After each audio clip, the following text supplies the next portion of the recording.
Hey y'all, this is gonna be a quicker video, but I wanted to make something to talk about this life in a day thing that YouTube is doing, cause I have some thoughts.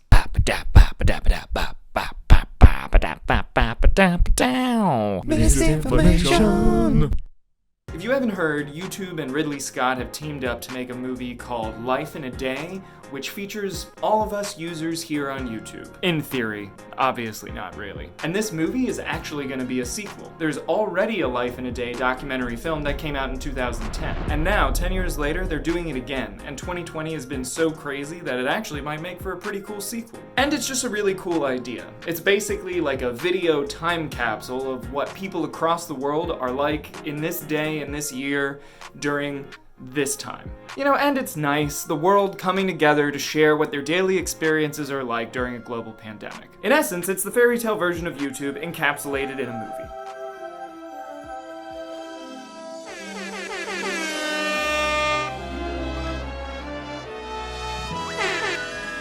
But here's the kicker. They're gonna make money off of this sucker, and they're asking you to do all the work. And of course, I'm exaggerating a little. I mean, the people who will be editing this are gonna comb through thousands of hours of submitted footage to cut together a coherent narrative. And that's a huge part of the movie making process. But editing is only one facet of movie making. You got the writers, you got the crew, you got the folks in front of the camera, the folks behind the camera.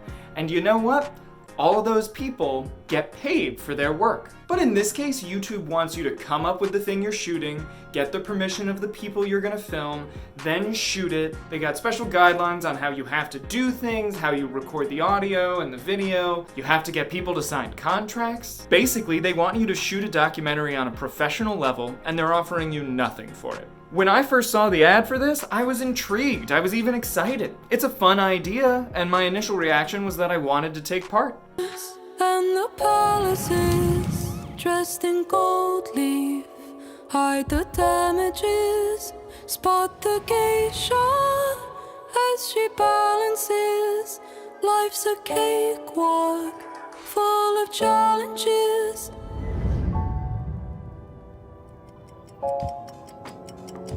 But then I looked at the guidelines and the fine print, and I gotta say, this is a ripoff. If you go to YouTube's official blog, they have a post up about the project. And if you want to contribute to the project, there's a link in that post for how you have to take part.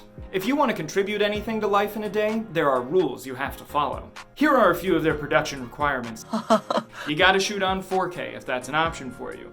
That means it takes up more storage, it's harder on your equipment, you're using your phone and your electricity, and then you have to submit it using the internet that you pay for. Now I know that that's not that crazy, and internet is not insanely expensive, but it is something that would be accounted for on a paid production, and you wouldn't be footing the bill. Honestly, one of the biggest things that gets me about their requirements is that they want you to get appearance releases.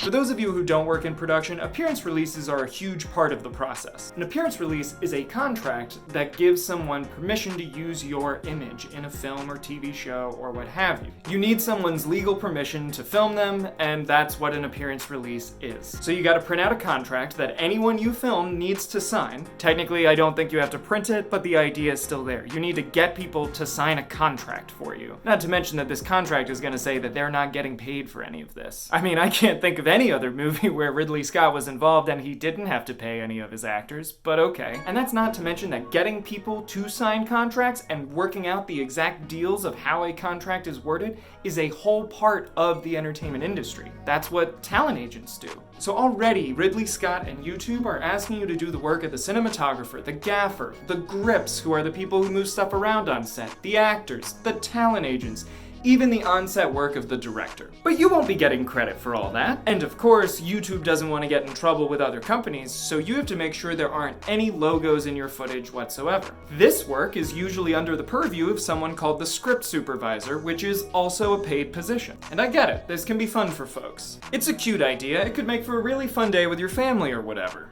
But right now, the United States is seeing the largest unemployment since the Great Depression. And during this difficult time where so many of us are unemployed, YouTube is offering everyone a job that is not only unpaid, but you also won't get full credit for your work. As someone who works for money in production, I think it's pretty damn insulting, to be honest. I'm sure Ridley Scott and his team are getting paid, but they're asking you to give them almost 100% of the production for free. All the prep work, the contracts, the actual shoot, that's all on you if you want to be included in the final product. And it is a product. This is work that usually involves dozens of paid people, and they want you to just turn it over.